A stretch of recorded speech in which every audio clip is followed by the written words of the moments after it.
안녕하세요. 책한민국입니다. 오늘 소개할 책은 탄수화물의 경고, 지은이는 에베 코지. 일본 최고의 당뇨병 전문의인 에베 코지는 다카오 병원의 이사장이며 일본 당질 제한 의료 추진 협회 대표로 활동하고 있다. 2002년 에베 코지는 당뇨병 진단을 받고 스스로 당질 제한식을 실시했고 당뇨병 완치를 경험했다.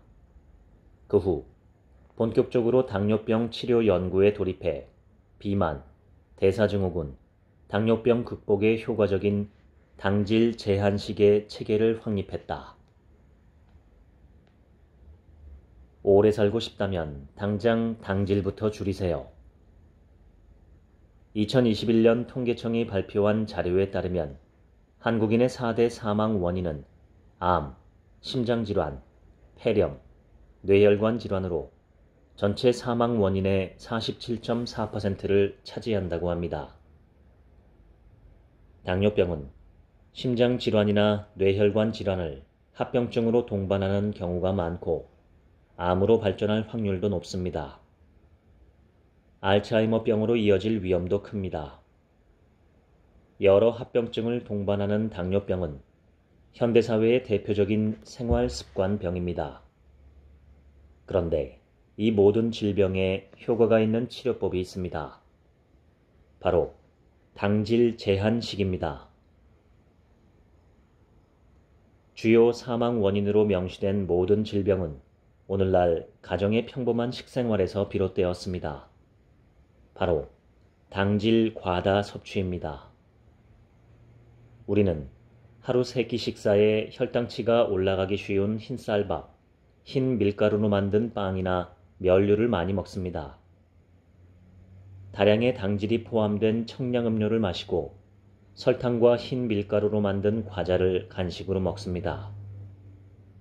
이러한 식생활을 반복하면서 하루에도 몇 번씩 혈당치를 높이다 보면 온몸의 혈관이 조금씩 손상됩니다. 거듭되는 당질 과다 섭취가 암과 심근경색, 뇌경색 등의 무서운 질병을 일으킵니다. 이 모든 질병을 예방할 해결책은 당질 제한식입니다. 당질 제한식은 원래 당뇨병 치료식으로 시작되었습니다. 당뇨병, 대사증후군, 비만, 고혈압 등 당뇨병과 관련된 질병 치료에 뛰어난 효과를 보입니다. 당질 제한식은 쌀, 밀, 감자 등에 많이 함유된 당질을 가능한 한 섭취하지 않는 식이요법입니다. 쉽게 말해 밥, 빵, 면 등의 주식 대신 단백질과 지방질을 많이 포함한 부식을 충분히 먹는 식사입니다. 원칙적으로 열량을 계산할 필요도 없으며 사람들 대부분 배부를 때까지 먹어도 됩니다. 이 책에서 사용하는 당질이라는 용어는 탄수화물을 가리킵니다. 정확히 말하면 탄수화물은 당질과 식이섬유를 포괄하는 개념입니다. 다만 식이섬유는 인체에서 소화되지 않기 때문에 혈당치를 높이지 않습니다. 당뇨병과 같은 생활습관병과는 거의 관계가 없습니다. 탄수화물 중 문제가 되는 성분은 당질뿐입니다. 질병에 관해서 탄수화물과 당질은 동일한 의미입니다. 당뇨병은 혈당치가 높아지는 병입니다. 당질 제한식의 가장 큰 장점은 당뇨병 환자의 식후 고혈당을 개선해서 정상 수준으로 조절하는 데 큰 효과가 있다는 점입니다. 이유는 지극히 단순합니다. 3대 영양소인 당질, 지방질, 단백질 중 오직 당질만이 혈당치를 높이기 때문입니다. 미국 당뇨병 학회에 따르면 당질은 음식을 통해 섭취되고 소화 흡수되면 100% 혈당으로 변하지만 단백질과 지방질은 혈당으로 변하지 않습니다. 더욱이 당질은 섭취 직후부터 혈당치를 급격하게 상승시키며 2시간 이내에 우리 몸에 거의 흡수됩니다. 다시 말해 단백질과 지방질은 아무리 먹어도 식후에 혈당치가 상승하지 않지만 당질은 먹은 만큼 혈당치를 올립니다. 오늘날 당뇨병 치료에서 당질 제한식은 중요한 치료식으로 자리 잡았습니다. 당뇨병의 3대 합병증인 망막증, 신장병, 신경장애뿐 아니라 뇌경색, 심근경색 등의 위험을 방지하는 효과도 기대할 만합니다. 또한 당뇨병으로 진행될 가능성이 있어서 당뇨병 전초병으로 불리는 대사증후군, 고인슐린 혈증, 비만 등의 당뇨병과 관련한 질병 치료에도 널리 사용되며 그 효과를 발휘하고 있습니다. 암은 고혈당이나 고인슐린 혈증이 있으면 발생 위험이 커집니다. 고혈당과 고인슐린 혈증은 동맥경화의 요인이기도 하며 뇌경색과 심근경색으로 이어집니다. 이렇듯 주요 사망 원인 및 질병으로 불리는 모든 질환은 고혈당과 고인슐린이 그 원인입니다. 이들 질환을 당질 제한식으로 예방하고 개선할 수 있습니다. 사실 저는 당뇨병 치료를 위해 다카오 병원에 당질 제한식을 도입한 초기부터 다른 병에도 효과가 있음을 확인했습니다. 가장 먼저 현대인에게 흔한 병인 꽃가루 알레르기와 아토피성 피부염 등에도 효과가 있었습니다. 심상성 건선이 사라졌다. 역류성 식도염이 없어졌다. 천식이 사라졌다. 편두통, 생리불순이 없어졌다. 치질이 좋아졌다. 우울증이 나아졌다. 발기부전이 개선되었다. 실로 다방면에 걸쳐 효과가 있었다는 이야기가 들려왔습니다. 효과를 보인 질병의 종류도 아주 다양해서 처음에는 믿어지지 않을 정도였습니다. 하지만 진찰을 해보니 분명 많은 증상이 개선되었음을 확인할 수 있었습니다. 이러한 경험을 거듭하며 저는 이런 생각을 했습니다. 현대사회에서 증가하고 있는 질병 대부분은 당질 과다 식생활이 원인이 아닐까? 미국 당뇨병 학회는 이미 당질 제한식을 공식적인 당뇨병 치료식으로 인정하고 있습니다. 유럽에서도 공식적으로 인정하는 나라가 많아졌습니다. 그 중에는 스웨덴처럼 국민의 23%가 당질 제한식을 실천하는 나라도 있습니다. 지금껏 10년이 넘는 세월 동안 당질 제한식을 소개해온 경험에 비추어 볼 때 오늘날 대부분의 병은 당질을 지나치게 섭취하는 식습관에서 비롯된다는 것입니다. 당질 제한식이 현대 사회를 구원할 것입니다. 암은 한국뿐 아니라 일본에서도 사망 원인 1위입니다. 선진국에서도 증가하는 병이라서 암은 두려운 존재입니다. 뉴욕의 메모리얼 슬로운 캐터링 암센터는 미국에서 손꼽히는 암 전문 병원입니다. 그곳의 센터장 겸 CEO인 크레이그 톰슨 박사는 한 강연에서 다음과 같이 말했습니다. 지방질은 많이 먹어도 암에 걸릴 위험은 크지 않습니다. 중요한 사실은 당질을 많이 먹으면 암에 걸릴 가능성이 현저히 높아진다는 점입니다. 단백질로 암이 생길 위험은 지방질과 당질의 중간 정도입니다. 암과 당질 제한에 관련된 연구 성과도 계속해서 나오고 있으며 효과를 입증하는 논문이 다수 발표되었습니다. 그 중에서도 특히 당질 제한이 생활 습관형 암을 예방하는 데 효과가 있다는 사실을 보여주는 논문이 주목받고 있습니다. 2007년 국제기구인 세계암연구기금은 생활 습관병형 암에 대해 이렇게 보고했습니다. 간암, 췌장암, 식도암, 자궁암, 담낭암, 대장암, 유방암. 이 7가지 암은 비만과 관련이 있다. 비만은 생활 습관에서 기인하므로 이들 7가지 암은 생활 습관 병형이라고 불립니다. 선진국에서 급증하는 암이 이 유형에 속합니다. 이러한 생활 습관병형 암의 원인으로 의심할 만한 요인이 고혈당과 고인슐린 혈증입니다. 비만, 고인슐린 혈증, 고혈당은 모두 당질 과다 식생활에서 비롯됩니다. 고인슐린 혈증에 대해 캐나다의 사만다 박사는 2005년 미국 당뇨병 학회에서 체내 인슐린 농도가 높으면 암의 진행 속도나 사망률이 높아진다고 보고했습니다. 2007년에 일본의 후생 노동성 연구팀 또한 인슐린 수치가 높은 남성이 그렇지 않은 남성보다 대장암 발병 확률이 최대 3배나 높다는 연구 결과를 발표했습니다. 고혈당에 대해서도 국제당뇨병연합은 2007년과 2011년에 식후 고혈당이 암을 유발한다 라는 결론을 내렸습니다. 여러 권위 있는 전문지에서 발표한 신뢰할 만한 역학조사들이 그러한 결론을 뒷받침합니다.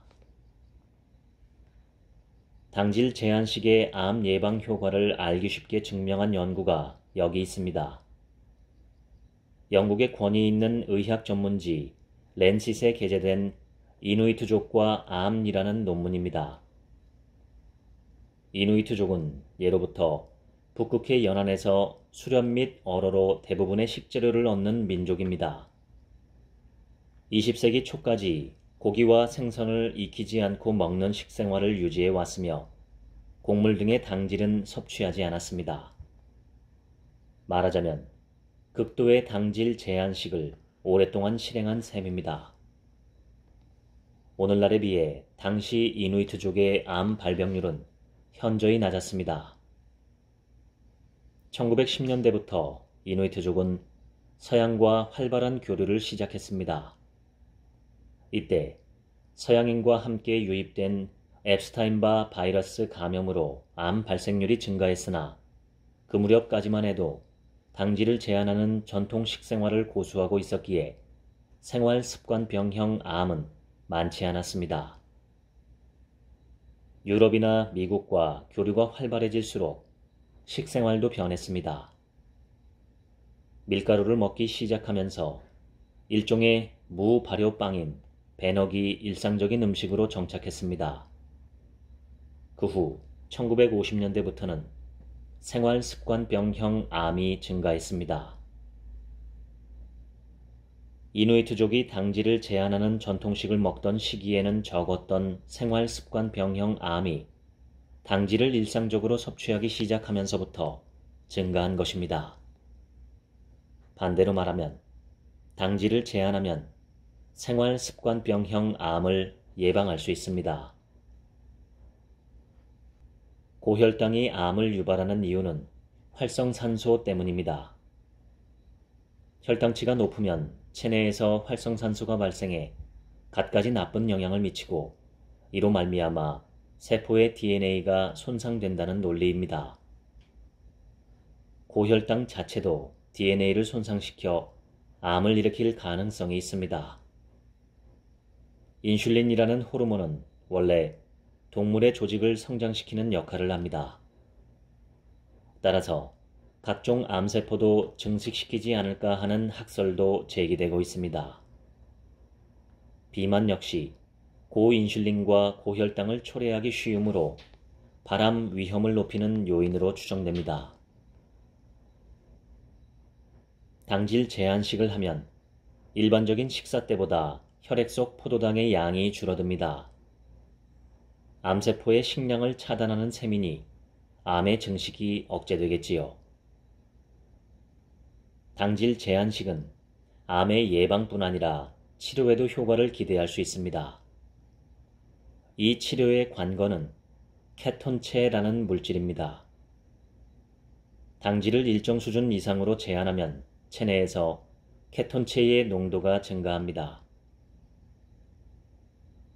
동물의 암세포가 담긴 배양 접시에 케톤체를 투입한 결과 암세포가 줄어드는 현상을 발견했습니다. 동물 실험 단계지만 케톤체에 암세포의 증식 억제 효과가 있다는 사실을 확인했습니다. 케톤 식이요법은 본래 난치성 간질을 앓는 어린이를 위한 치료식이었습니다. 지방질 비율이 매우 높은 대신 당질은 극도로 적습니다. 지방질 비율은 70에서 80%, 당질은 5% 이하입니다. 말하자면 당질 제한식을 극대화한 것입니다. 이를 실행하면 체내 케톤체가 크게 증가합니다. 케톤 식이요법, 즉 당질 제한 고지방식에 암의 증식을 억제하는 효과가 있음을 1995년 처음 발견했습니다. 당시 난치성 간질을 치료하고자 미국 여자아이 2명에게 케톤 식이요법을 실시하고 있었습니다. 두 아이는 간질과 악성 성상세포종을 함께 앓고 있었습니다. 아이들에게 당질 제한 고지방식, 즉 케톤 식이요법을 꾸준히 실시한 결과 간질 증상이 개선되었습니다. 악성 성상세포종의 조직도 더 이상 퍼지지 않았으며 차츰 축소되었습니다.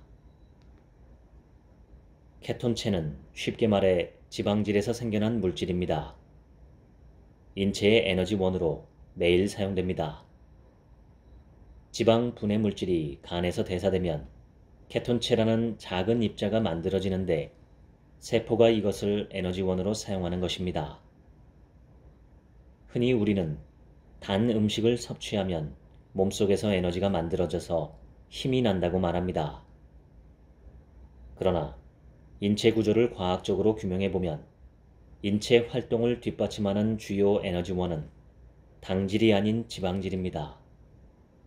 당질은 어디까지나 보조 역할입니다. 인체는 당질이 아니라 지방질에서 나온 물질을 주요 에너지원으로 삼아 살아간다. 이는 논란의 여지가 없는 과학적 사실입니다. 인간의 세포는 지방질을 분해해서 만든 케톤체라는 작은 알갱이를 일상의 에너지원으로 삼는데 이는 아주 흔하지만 굉장히 중요한 물질입니다. 체내의 케톤체를 증가시키는 케톤 식이요법은 지방질이 70에서 80%, 당질이 5% 이하입니다. 당질 제한식의 경우 지방질은 50에서 60%이므로 한층 강화된 식이요법입니다. 암에는 감염증형과 생활습관병형 두 가지 유형이 있습니다. 감염증형 암에는 위암, 간암, 자궁경부암 등이 있습니다. 이들은 감염증이 원인이 되어 발생하는 암입니다. 세균이나 바이러스 감염으로 만성염증이 생기고 세포의 손상 및 재생을 반복하는 횟수가 늘어나면서 세포 내 유전자 이상이 축적되어 감염증형 암이 발생합니다. 세계암연구기금에 따르면 간암, 췌장암, 식도암, 자궁암, 담낭암, 대장암, 유방암 이 7가지 암은 비만과 관련이 있습니다.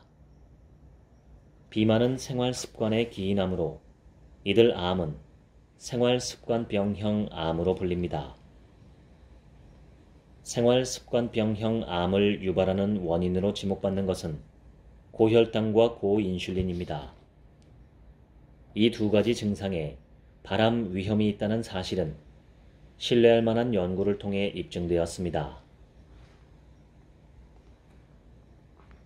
현대 사회에서는 감염증형 암은 감소하고 생활습관병형 암은 증가하는 추세입니다. 이 유형의 암은 당질 과다가 그 원인으로 의심됩니다. 심근경색은 동맥경화 때문에 일어나는데 동맥경화의 요인 중 가장 흔한 것이 당뇨병입니다. 그 다음이 고혈압이고 비만, 흡연, 이상지질혈증이 그 뒤를 잇습니다. 심근경색으로 이어지는 동맥경화의 위험 요인은 흡연을 제외하고는 모두 당질 제한식으로 해소 가능합니다. 당질 제한식을 시작하자마자 식후 고혈당이 사라지고 공복시 혈당치와 당화혈색소 수치도 대부분 몇 달 만에 정상치로 돌아옵니다. 당뇨병이 동맥경화를 일으키는 이유 중 하나는 고혈당입니다. 혈당치가 높으면 산화 스트레스가 증가하고 혈관에 쉽게 상처가 납니다. 혈관에 상처가 나면 이를 복구하기 위해 콜레스테롤이 달라붙고 그 결과 동맥경화가 진행됩니다. 설령 당뇨병에 걸렸을지라도 고혈당 상태를 피하면 동맥경화의 위험에서 벗어날 수 있다는 뜻입니다. 중성지방 수치가 높고 HDL 콜레스테롤 수치는 낮으며 LDL 콜레스테롤 수치는 높은 상태를 이상지질혈증이라고 합니다. 당질 제한식을 꾸준히 실시하면 이들 지표가 모두 개선됩니다. 당뇨병은 비만과 깊은 관련이 있습니다. 당뇨병 치료에 있어 비만 개선은 필수입니다. 당질 제한식은 당뇨병 치료식이므로 비만 치료에도 최고의 효과가 있습니다. 당질 제한식이 비만 치료에 탁월한 효과를 보인다는 사실은 비만 당뇨병 연구 분야에서 세계적으로 유명한 다이렉트 시험을 통해 명확히 검증되었습니다. 이는 전 세계 의사들이 가장 신뢰하는 연구 중 하나입니다. 참고로 다이렉트 시험은 이스라엘 벤 구리온 대학교 연구진이 2005년부터 2007년까지 비만 환자 322명을 대상으로 3가지 식이요법의 비만 치료 효과를 시험한 연구입니다. 당질 제한식은 당질을 줄이는 대신 단백질과 지방질을 늘리는 식사입니다. 지방질이란 쉽게 말해 기름입니다. 기름기가 많은 음식을 먹으면 몸속에 기름이 많아진다 라고 생각하기 쉽습니다. 하지만 근래 들어 과학적인 연구가 진척되면서 음식의 지방질을 생활습관병과 연관짓는 발상은 잘못된 것임이 드러났습니다. 대표적인 근거는 2008년 권위 있는 의학 전문지 미국 의학협회 저널에 실린 논문입니다. 미국인 여성 5만 명을 대상으로 절반은 보통 식사, 절반은 지방을 줄인 식사를 하게 한 다음 그 경과를 8년간 추적한 연구입니다. 그 결과 저지방 식사를 한 집단과 보통 식사를 한 집단 사이에 심혈관 질환에 걸린 환자 수는 차이가 없었습니다. 저지방 식사를 한 집단에서 대장암이나 유방암 발병률이 더 낮지도 않았습니다. 콜레스테롤 수치도 차이가 없었습니다. 2010년 권위 있는 의학 잡지에 실렸으며 연구 방법에서도 신뢰성을 높게 인정받은 연구 논문이 있습니다. 이 논문은 기존 논문 21편의 데이터를 메타 분석으로 연구하여 약 35만 명의 건강 상태를 5년에서 23년에 걸쳐 추적한 결과 포화 지방산 섭취량과 뇌 심혈관 질환 발생률 사이에 관련이 없다고 결론지었습니다. 포화 지방산은 동물성 지방에 많이 함유되어 있습니다. 2006년 11월 세계에서 가장 권위 있는 뉴 잉글랜드 의학 저널에 한 편의 논문이 실렸습니다.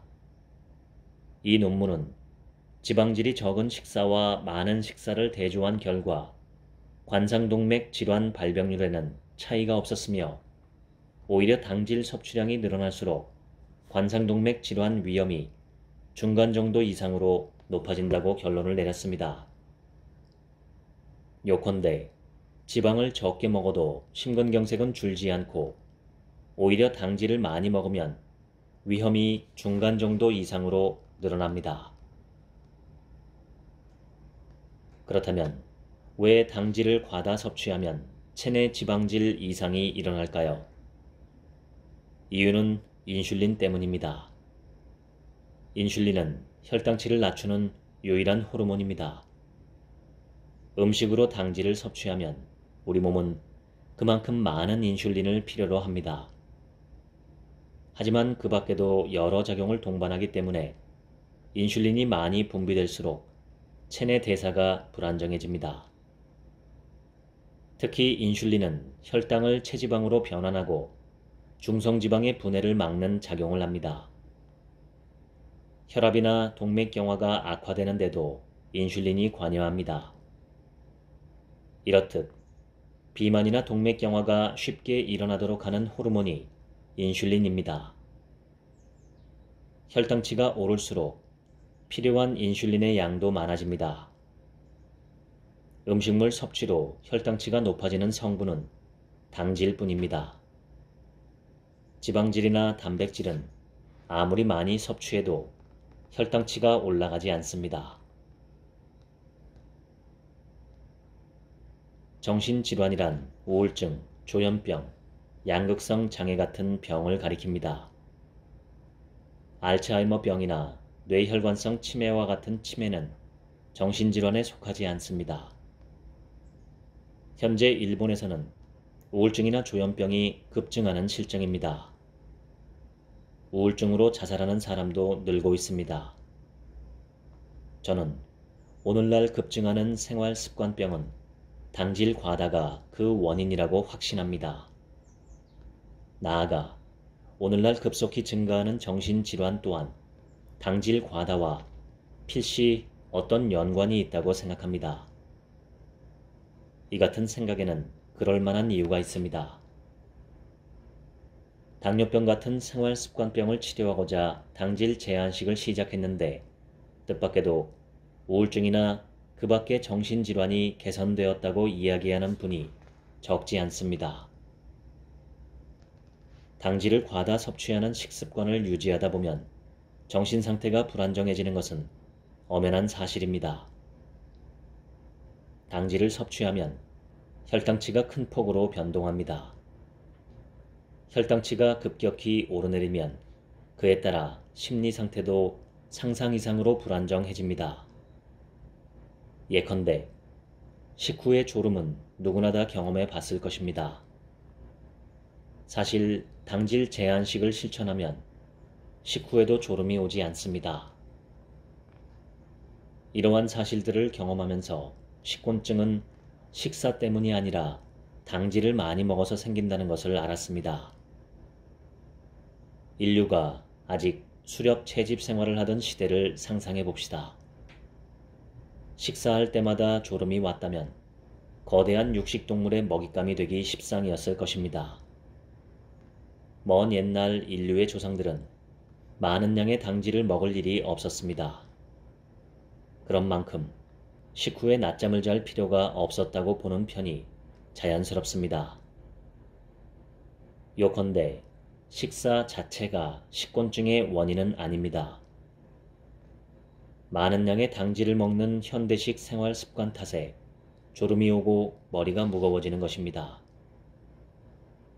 졸음이 오거나 머리가 무거워진다는 사실에서 짐작할 수 있듯이 당질 과다에서 비롯된 큰 폭의 혈당치 변동은 정신 건강에 바람직하지 않은 영향을 줍니다. 한때 미국에서는 툭하면 조바심을 내고 사소한 일에도 흥분해서 폭력적으로 행동하는 어린이들이 문제시된 적이 있습니다. 이를 두고 어린이들이 한시도 입에서 떼지 않고 먹는 달콤한 과자나 음료수에 든 설탕에 원인이 있지 않을까 하는 가설이 제기되었습니다. 이런 상황을 배경으로 1975년 윌리엄 더프티가 슈거 블루스라는 책을 냈습니다. 1993년 미국의 의사인 리처드 헬러와 레이첼 헬러 부부는 설탕뿐 아니라 탄수화물 과다 섭취에도 문제가 있다는 취지에서 탄수화물 중독자의 식습관이라는 책을 내면서 탄수화물 의존증이라는 개념을 제창했습니다. 탄수화물은 당질과 거의 같은 의미입니다. 당질 섭취에 반응해 인슐린이 분비되어 혈당치가 지나치게 내려가면 아드레날린도 분비됩니다. 아드레날린의 작용으로 흥분한 사람은 작은 일에도 발끈합니다. 하루에도 당질을 몇 번이고 먹는 생활을 이어가는 동안 혈당치는 점점 더 크게 변동합니다. 다량의 당질을 하루에도 몇 번씩 먹는 생활 탓에 체내 호르몬 상태가 변동하고 심리 상태는 불안정해집니다. 현재 당뇨병 치료에서는 포도당 스파이크라 불리는 식후의 급격한 고혈당이 중대한 문제로 떠오르고 있습니다. 식후 고혈당은 심근경색이나 뇌경색 등의 합병증을 일으키는 위험 요소로 지목받고 있습니다. 포도당 스파이크는 당질의 섭취량이 많을 때 발생합니다. 당질 1g은 제2형 당뇨병인 사람의 혈당치를 약 3mg/dL 상승시킵니다. 제2형 당뇨병 환자가 흰쌀밥 한 공기를 먹으면 혈당치가 약 165mg/dL 정도 상승합니다. 그에 비해 소고기 등심 스테이크를 200g 먹어도 식후 혈당치는 3mg/dL 미만밖에 상승하지 않습니다. 즉, 당질을 멀리하기만 해도 아주 쉽게 포도당 스파이크를 없앨 수 있습니다. 저희가 권하는 당질 제한식의 1회 식사당 당질의 양은 10에서 20g 이하, 하루 총 당질의 양은 30에서 60g 이하, 총 열량에 대한 3대 영양소의 비율은 평균 당질 12%, 단백질 32%, 지방질 56%입니다. 당질을 제한하면 지방을 많이 섭취하게 되는데 지방이란 쉽게 말해 기름입니다. 기름기 있는 음식을 많이 먹으면 비만이 된다는 사실은 오래전부터 알려져 왔습니다. 그러므로 기름기가 많은 식사로 살을 뺄 수 있다는 말을 믿지 못하는 것은 당연합니다. 일찍이 미국에서 비만이 사회 문제로 대두되었을 때도 지방 과다 섭취가 원인이라고 의심받았던 시기가 있었습니다. 그에 따라 1971년부터 2000년까지 30년간 전국적으로 계몽 활동을 추진해서 지방 섭취 비율을 줄였습니다. 그런데 30년 사이에 비만이 줄어들기는커녕 2배로 늘었습니다. 1971년 14.5%였던 비만율은 2022년 40%를 넘어섰습니다. 미국은 세계 1위 비만국입니다. 지방 섭취를 줄이자 비만이 줄어들기는커녕 오히려 늘어났습니다. 실은 비만율이 치솟던 이 기간 동안 지방 섭취는 줄었지만 당질 섭취는 늘어났던 것입니다. 현재는 지방이 아닌 당질 과다가 비만의 원인으로 꼽힙니다. 다이렉트 시험이라는 연구가 있습니다. 그 결과는 2008년 세계에서 가장 권위 있는 의학 학술지 중 하나인 뉴 잉글랜드 의학 저널에 발표되었습니다.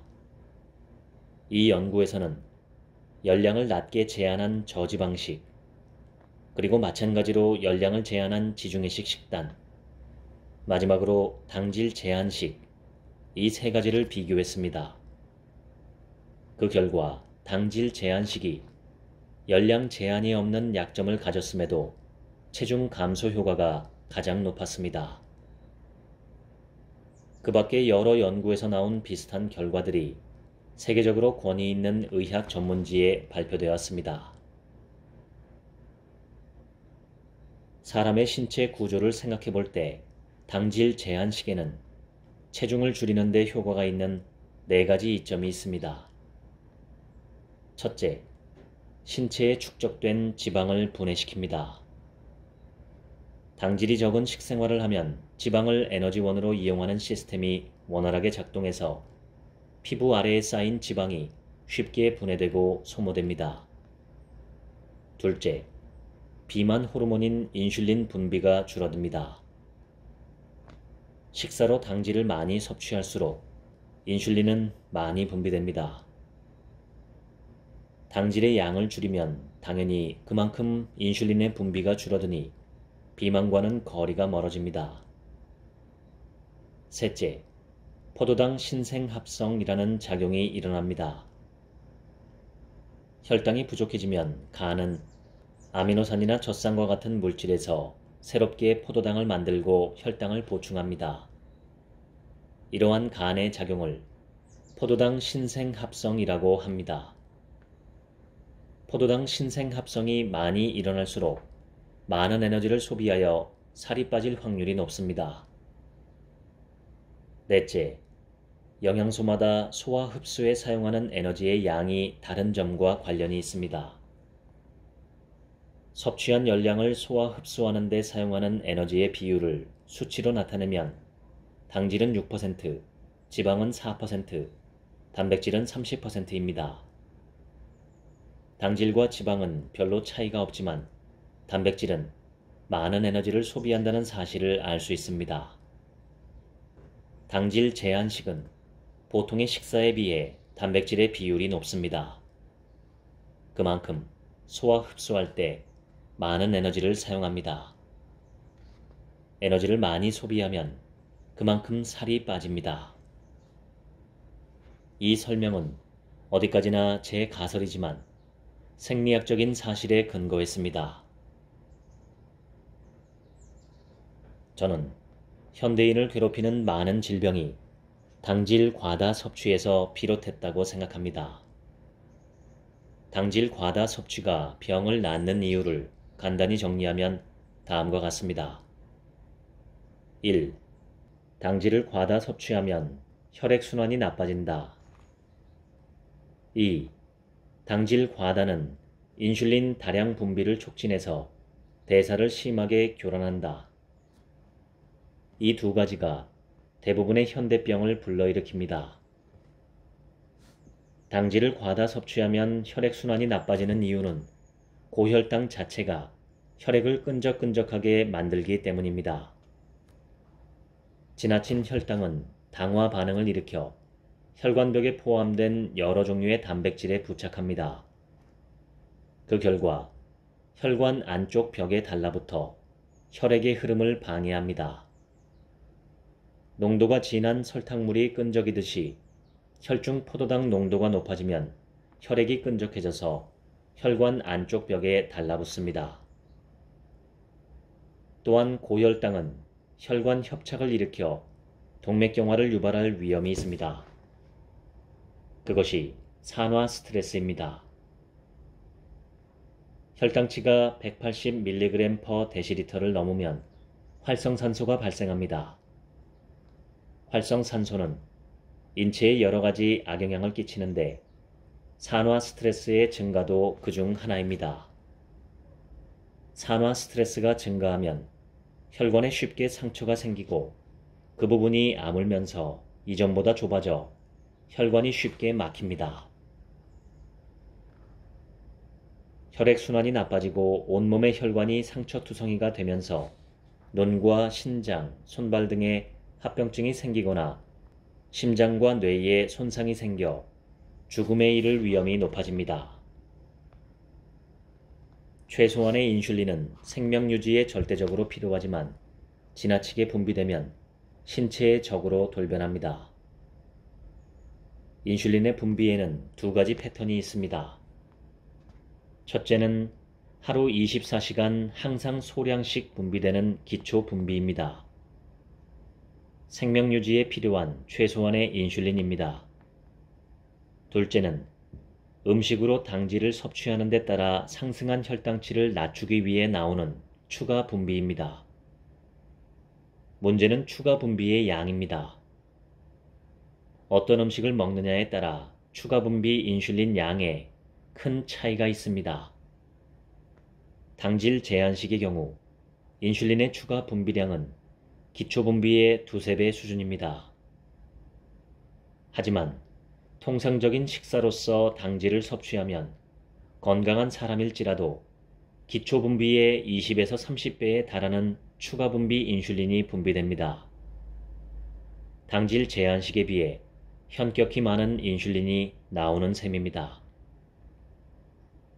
지나친 인슐린 분비가 초래하는 결과는 의학 연구를 통해 서서히 밝혀지고 있습니다. 로테르담 연구로 불리는 유명한 네덜란드 논문에 다음과 같은 내용이 있습니다. 당뇨병 치료 목적으로 인슐린 주사를 맞는 사람은 같은 당뇨병이라도 인슐린 주사를 맞지 않는 사람에 비해 약 2배, 당뇨병이 아닌 사람과 비교하면 무려 약 4배나 알츠하이머병에 걸리기 쉽다. 발암 위험도 1.9배나 높다. 외부에서 유입되었건 인체 내부에서 생산되었건 지나치게 많은 인슐린은 치매를 유발하고 발암 위험도 높입니다.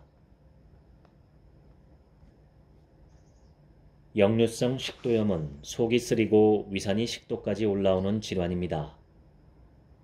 위산이 과다 분비되는 원인은 과도한 당질 섭취입니다. 당질 제한식을 시작하면 속쓰림이 해소됩니다. 편두통은 어떤 원인에 의해 뇌의 혈관이 수축한 뒤 갑자기 혈관이 열릴 때 혈류가 급격히 증가해서 격심한 통증이 일어나는 질환입니다. 일반적인 진통제는 전혀 효과가 없고 혈관 확장을 예방하는 특수한 약만 효과가 있습니다. 당질 제한식으로 거의 대부분 개선된다는 점에서 편두통의 원인은 당질의 과다 섭취라고 봐야 합니다. 역류성 식도염이나 편두통은 당질 제한식을 실천하면 빠르게 개선됩니다.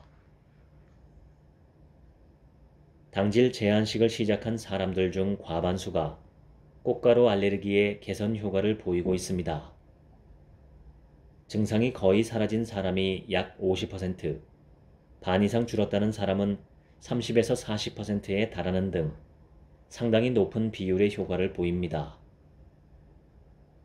아토피성 피부염이 개선되었다고 하는 사람도 많습니다. 꽃가루 알레르기 이외에 알레르기성 비염이 사라진 사람, 천식이 개선된 사람 등 알레르기 환자에게 뚜렷한 효과를 보입니다. 당질 제한식이 왜 알레르기에 효과를 보일까요? 확실하지는 않지만 저의 가설은 이러합니다. 당질이 적은 식생활은 인간 본래의 식사에 근접하므로 체내 대사가 안정되어 자연 치유력이 높아집니다. 실제로 20세기 초반까지 당질을 제한하는 전통적인 식사를 해온 이누이트족에게는 알레르기성 질환이 거의 없었습니다.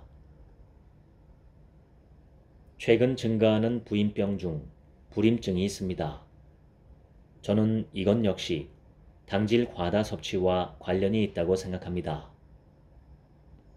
세끼 식사로 당질을 대량 섭취하는 데 그치지 않고 잦은 간식으로 당질 과다를 반복하다 보면 탄수화물 중독 증상이 일어납니다. 이를 탄수화물 의존증이라고 합니다. 탄수화물 의존증이 있는 사람은 저혈당을 일으키기 쉽습니다. 혈당치의 급격한 변동은 불임의 원인으로 지목받습니다. 혈당치 변동이 심하다는 것은 인슐린이 과다 분비되기 쉽다는 뜻입니다. 게다가 기량작용을 하는 각종 호르몬도 과다 분비됩니다. 다시 말해 체내 호르몬 균형이 롤러코스터처럼 요동치는 상황이 일어납니다. 예전 여성들은 이러한 호르몬 불균형을 겪지 않았습니다. 예를 들어 예전 메이지 시대 일본 여성은 지금보다 3배나 많은 양의 쌀밥을 먹었지만 혈당치의 급격한 변동이나 인슐린 과다, 호르몬 불균형은 없었습니다. 신체 운동량이 지금보다 훨씬 많았던 덕분입니다. 가사 노동만으로도 하루 종일 몸을 움직여야 했습니다. 예전에 하던 가사노동의 대부분은 유산소 운동입니다. 혈당 상승 전후에 유산소 운동을 하면 근육 세포는 인슐린과 무관하게 포도당을 거두어 들이므로 혈당이 떨어집니다. 즉, 오늘날의 여성은 유산소 운동은 하지 않으면서 당질을 과다 섭취하는 횟수만 많은 셈입니다. 이로써 체내 혈당치 변동이 잦아지고 호르몬의 균형이 흐트러지면서 대사가 급격하게 변동합니다. 이런 상태는 불임증을 초래하기 쉽습니다. 아이를 임신하기 위해서는 우선 몸이 안정되어야 합니다. 호르몬 균형이 무너지고 대사가 급격하게 변동하면 당연히 여성 호르몬에도 영향을 미칩니다. 급격한 혈당치 변동으로 인슐린이 대량으로 분비되어 호르몬 균형이 무너지는 일은 인류가 지구상에 출현한 이래 약 700만 년 동안 한 번도 없었습니다. 불과 몇십 년 사이에 나타난 이상사태입니다. 임신부는 당질을 많이 섭취할수록 비만해지기 쉽습니다. 임신 당뇨병에 걸릴 가능성도 높습니다. 임신부가 고혈당이면 거대아를 출산할 가능성이 높다는 연구 결과가 있습니다. 거대아로 태어난 아이는 성인이 되어 당뇨병 등 다양한 질병을 앓기 쉬우며 임신부가 고혈당이면 지체 부자요아를 낳을 위험이 높다는 연구 보고도 있습니다. 임신 중 고혈당은 반드시 피해야 합니다. 당질 제한식은 고혈당과 비만을 예방하여 순산 확률을 높이고 거대아 그리고 지체 부자요아를 낳을 위험을 낮춥니다. 당질 제한식을 실천하는 사람은 감기에 잘 걸리지 않습니다. 당질 제한식을 하자 감기, 인플루엔자 등 흔한 바이러스성 감염증에 잘 걸리지 않게 되었다는 사람이 상당히 많습니다. 당질 제한식으로 혈액순환이 원활해지고 몸의 면역력이 높아졌기 때문입니다. 실제로 극히 적은 당질을 섭취했던 시대의 이누이트족은 혈액순환이 아주 원활했다고 알려져 있습니다. 당질이 지나치게 많은 식생활을 하면 모든 면에서 감염증에 나쁜 영향을 미칩니다. 충치와 치주 질환은 치아를 잃는 2대 원인입니다. 충치와 치주 질환이 생기는 가장 큰 원인은 플라크입니다. 플라크는 단순히 음식 찌꺼기가 아니라 살아있는 세균 덩어리입니다. 치석 속 세균들의 먹이가 바로 당질입니다. 식사로 섭취한 당질이 치아에 남아있으면 세균은 그것을 영양원으로 삼아 점점 증식합니다. 당질 제한식을 실천하면 플라크는 급격히 감소합니다. 결국 당질이 적은 식생활을 하면 플라크가 증식하기 어려워져서 충치와 치주 질환이 예방됩니다. 아주 먼 옛날 일본에 살던 인류의 화석을 조사했더니 구석기 시대의 화석에는 충치가 전혀 없습니다. 일본의 조몬 시대, 즉 기원전 13,000년경부터 기원전 300년경까지의 시기에 혼슈 이남 지역에 살던 사람의 화석 8.2%에서 충치가 발견됩니다.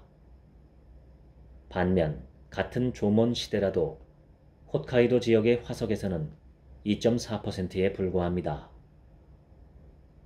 홋카이도와 혼슈 이남 지역 사람들의 충치 발생률은 도대체 왜 다를까요?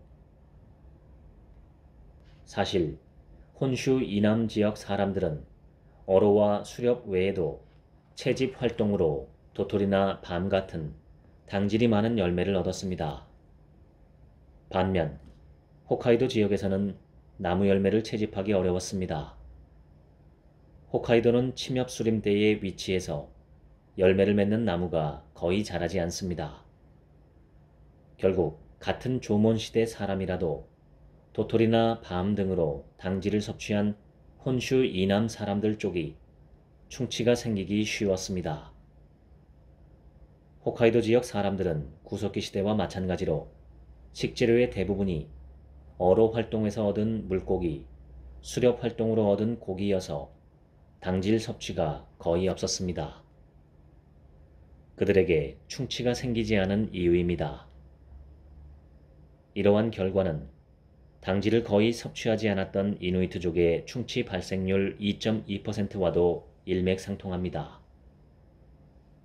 아메리카 원주민의 화석을 조사한 결과도 마찬가지였습니다. 곡류를 먹기 이전의 충치 발생률은 2.4%에 불과했습니다.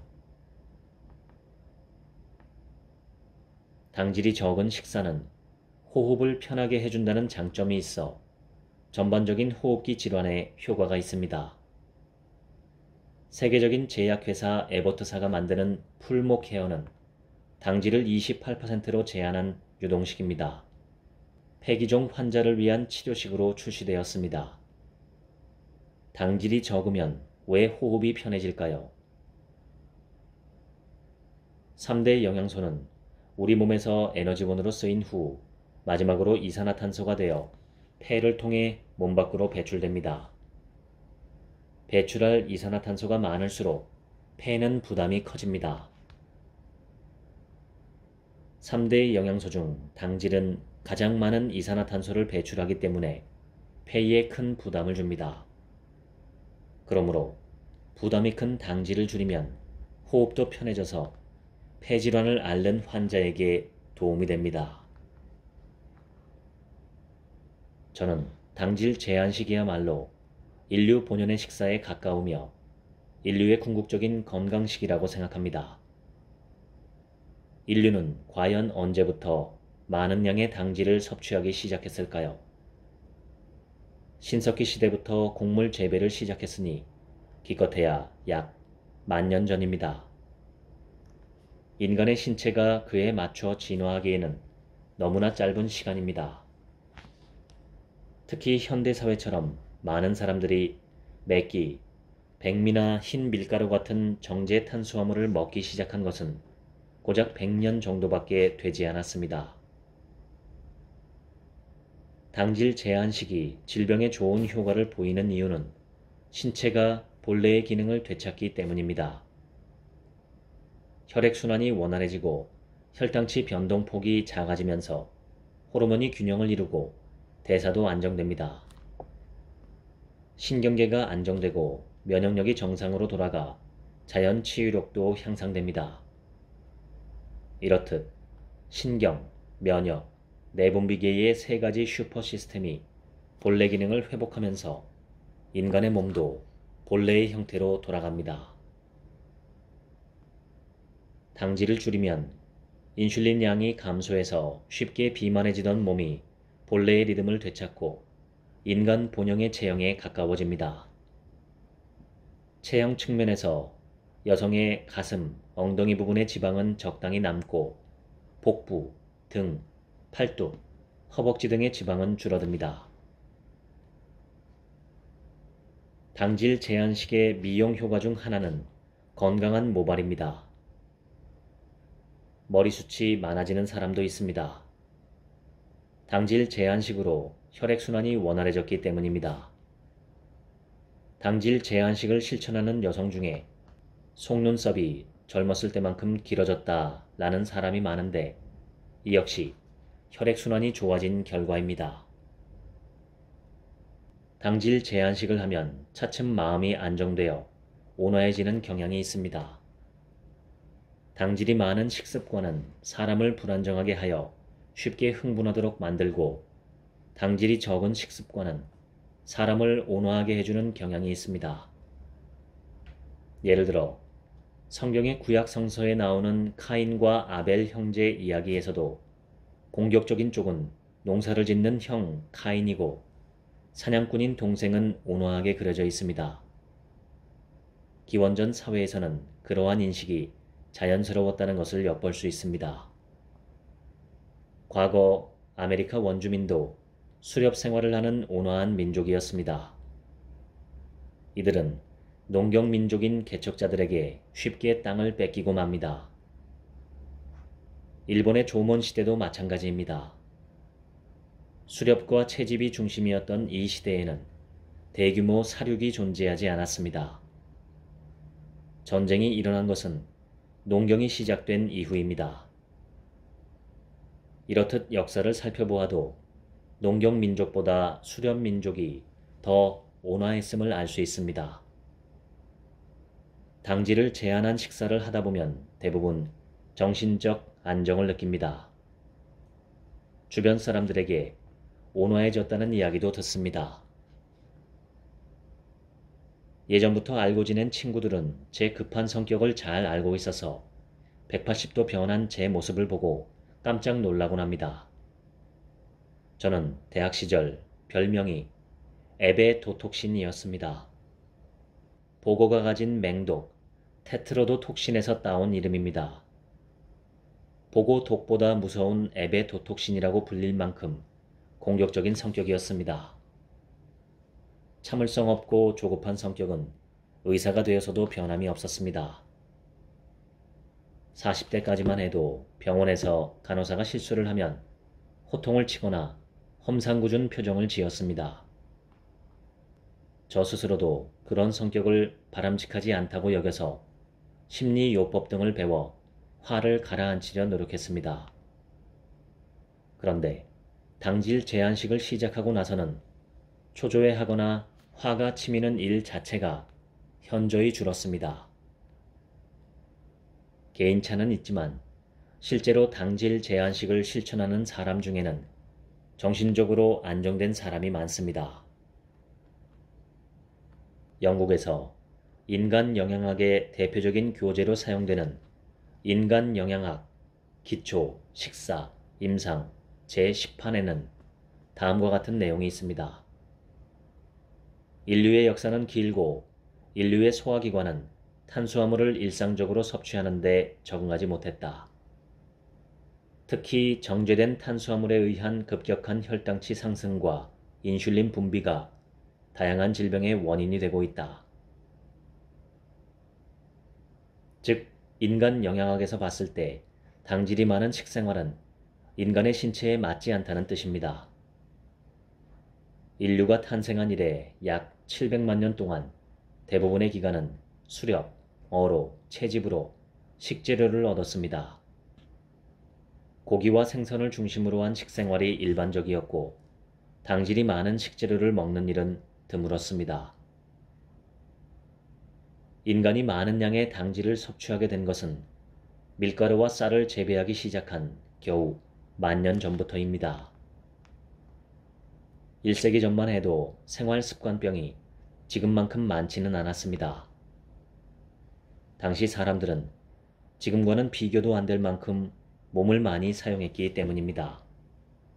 당질을 많이 섭취하더라도 식사 전후에 일상적으로 유산소 운동을 하면 근육이 혈당을 사용하여 인슐린을 많이 쓰지 않아도 혈당치가 내려갑니다.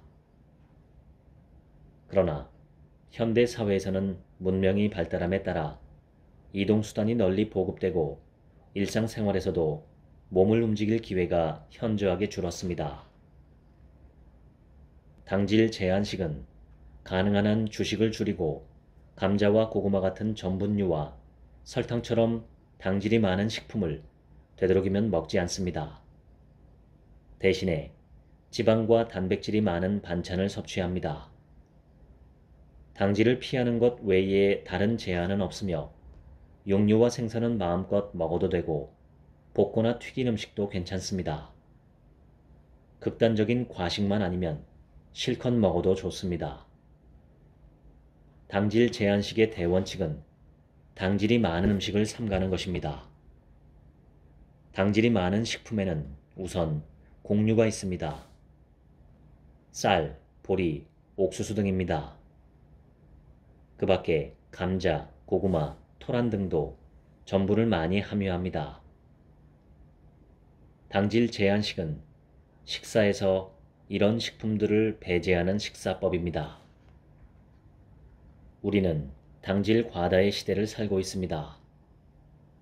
당질 제한식을 실천해서 당질이 지나친 식생활을 한시라도 빨리 바꾸어야 합니다. 지금까지 탄수화물의 경고 읽어드렸습니다. 오늘 하루치 생각은 없습니다. 들어주셔서 감사합니다.